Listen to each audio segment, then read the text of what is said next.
audiences. Viewer discretion is advised.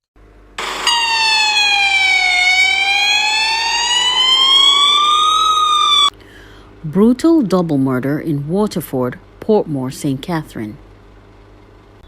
Detectives assigned to the Major Investigation Division are probing the circumstances surrounding the shooting death of a man and a woman on London Avenue, Penway, Waterford in St. Catherine on Thursday, October 1st. Dead are 24-year-old Keyshawn Thomas, otherwise called Raheem, of Poinsettia Way, Brayton, and 39-year-old Zanisha Mackenzie, a vendor of London Avenue, Passageforth, both in St. Catherine. Reports are that about 7:20 p.m., Thomas and Mackenzie were at a shop when they were pounced upon by two armed men who opened fire, hitting them several times. The police were alerted and they were taken to hospital where they were pronounced dead. Contract killer accused in the murder of Tony McDonald cooperating under a plea deal. The contract killer, who admitted his role in the gruesome murder of Tony McDonald, wife of popular Portland businessman Everton Mcdonald, is cooperating with prosecutors under a plea deal. Denvelin Minot, who pleaded guilty to murder and was given a 19-year prison sentence as part of the deal, has already provided a witness statement about the July killing, a sign that he will be called to give evidence during the trial.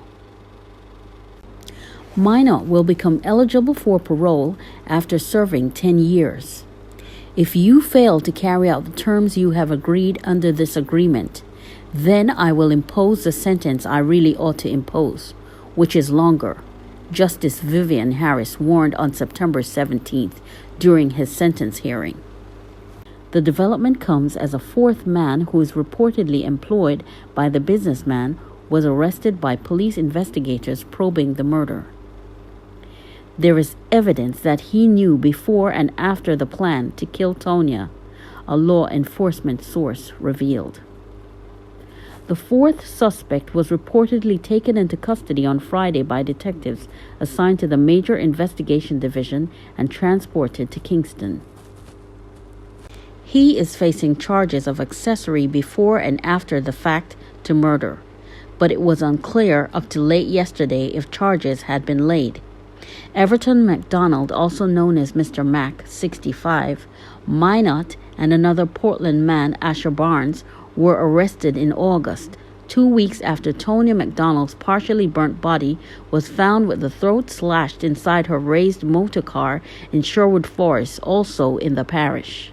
The businessman and Barnes have pleaded not guilty to murder and other charges.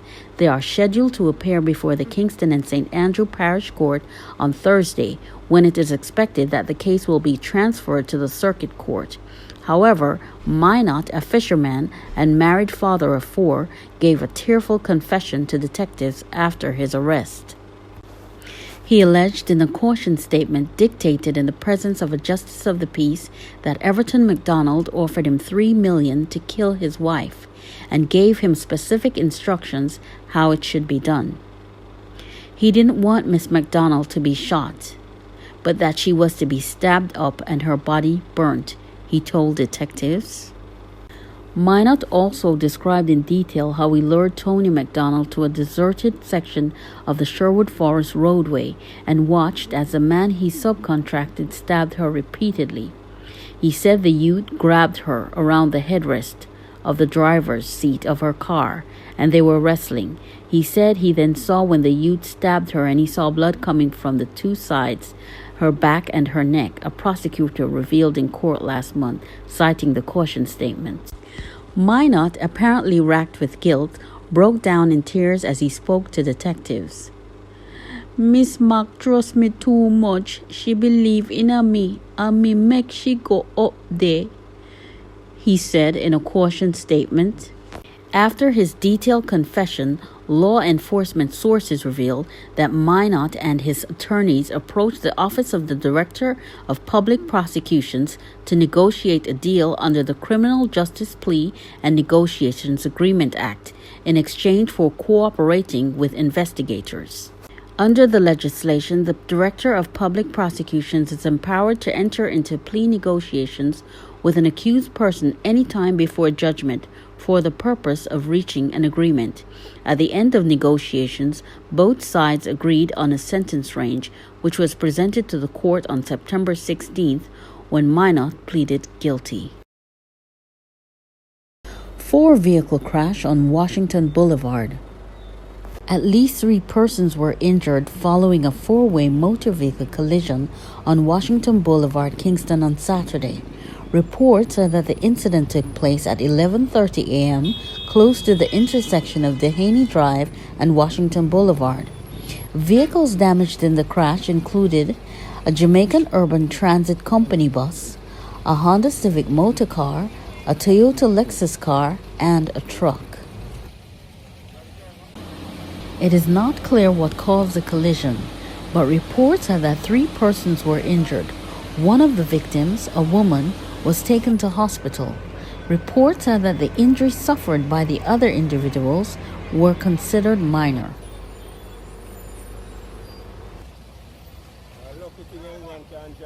Mercedes-Benz crashes into median on Hagley Park Road. The driver of this Mercedes-Benz SUV crashed into the median along Hagley Park Road in St. Andrew on Tuesday afternoon. Reports reaching Loop News are that the vehicle was traveling south along Hagley Park Road when it is alleged that another vehicle drove into its path. The driver of the Mercedes-Benz reportedly swerved to avoid a collision with the other car when he lost control and crashed the vehicle into the median.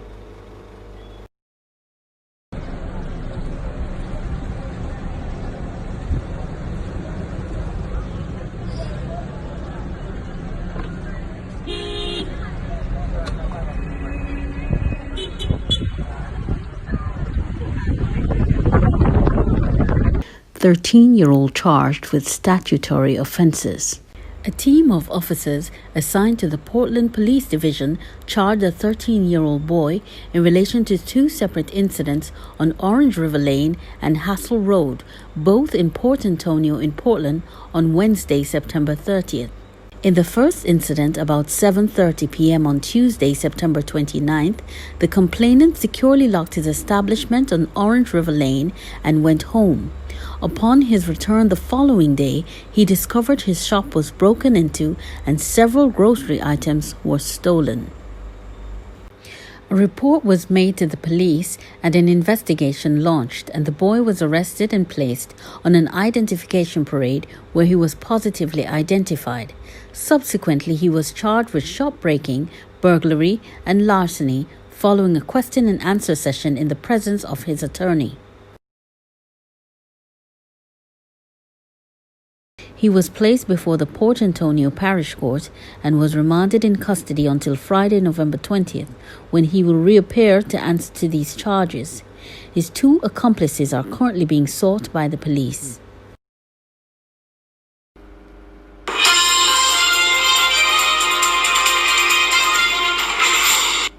Son boiled mom's head after killing parents for stopping allowance. Graphic details were shared during the first and second day of a murder trial against a Tennessee man accused of killing his parents. Joel Guy Jr. appeared at the Knoxville court on Monday in connection with the murder of his parents, Joel Michael Guy Sr. and Lisa Guy. Prosecutors laid out details that were so gruesome that one investigator called it the most horrific thing he's ever encountered in law enforcement in life. Joel Guy Jr. wanted his parents' money, but in order to get it, they had to be dead, prosecutors said. The suspect is accused of plotting to kill them both. He allegedly carried out the plan on November 26, 2016, inside his parents' Knoxville home. NBC 10 reports that Guy wrote out handwritten plans on how he wanted to stab the victims to death in order to inherit their assets. The prosecution said that the victims were getting ready to stop financially supporting Guy, who was 28 years old at the time, because they wanted to save for their retirement. $500,000 would be all mine, Guy allegedly wrote in his notes. Detectives arrived at the couple's home on November 28, 2016, for a welfare check and encountered a grotesque scene. On the stove, they found Lisa's head boiling in a pot, according to Officer Sandy Campbell. Authorities said Joel Guy Sr. was attacked first, while Lisa was shopping at a local Walmart. The attack took place in an exercise room in the house, where detectives found his severed head. They found 2 tubs with body parts floating inside in the upstairs master bedroom. "Kill him with a knife. Clean up mess before she gets home," Joel Guy reportedly wrote in his notebook. When Lisa arrived home, Guy Jr. attacked her before she could even put her groceries away. Grocery bags were found by the front door. Officer Stephen Ballard and KCSO Detective Jeremy McCord found human hands on the floor of one of the rooms. Guy Jr.'s fingerprints were found all over the house. Detectives testified that someone turned up the heat extremely high in the home and that the home's interior had a strong chemical smell. Experts testified that Guy bought industrial-strength chemicals thinking that he could dissolve his parents. Guy's handwritten notes indicated that he thought turning up the heat on high in the residence would accelerate the tissue breakdown. The suspect's parents thought their son was coming for a Thanksgiving visit. Witnesses said that Lisa Guy had been a doting mother to her son. In turn, he stabbed her 31 times in the back and buttocks, police said. Guy Jr. is accused of stabbing his father over 40 times. The day after the murders, Guy abruptly left Knoxville and drove to Louisiana, prosecutors said, leaving the body parts behind. Authorities arrested Joel on November 29th. He's been behind bars since 2016, awaiting trial.